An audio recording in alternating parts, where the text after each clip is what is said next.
L'alta velocità è la molla che può far ripartire l'economia in Veneto. Parola di Confindustria che guarda al futuro e propone una soluzione. 3 i nodi da sbloccare: Vicenza, dove sono arrivati i soldi, la tratta Verona e Padova, che sta per essere sbloccata, ma soprattutto Venezia. L'alta velocità sarà decisiva, a patto che siano eseguiti i collegamenti con l'aeroporto e il porto offshore, 2 aree strategiche, per ottenere fondi dall'Europa, per convincere i privati a investire nella TAV, perché i soldi pubblici da soli non basteranno, e per fare pressione su governo e Commissione europea. Ecco la proposta forte che arriva da Confindustria: individuare una figura super partes capace di dare e ottenere fiducia.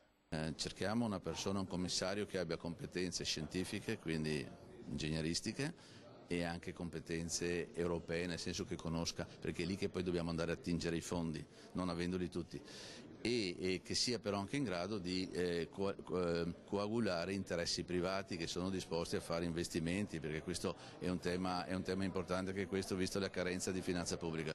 Il quadro sarà completato nel 2030, si era detto l'anno scorso. Per il Veneto dovevano passare 3 corridoi europei, in Veneto dovevano essere potenziati gli interporti di Padova e Verona e una maxi area urbana che ruotasse attorno a Padova, Treviso e Venezia. Un disegno che si sta clamorosamente ridimensionando, ridotto a poche opere per lo più incomplete. Entro 3 anni occorre chiarire le prospettive, i progetti e i finanziamenti realisticamente raggiungibili.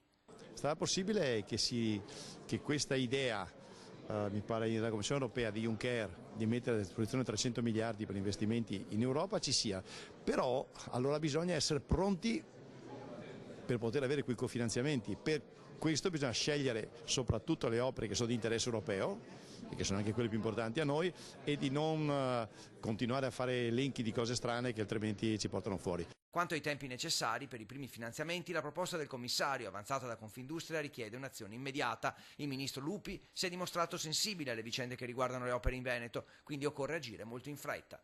Il momento è importante e il tema è caldo, e penso che nel giro di un mese faremo la proposta su chi può essere questo commissario.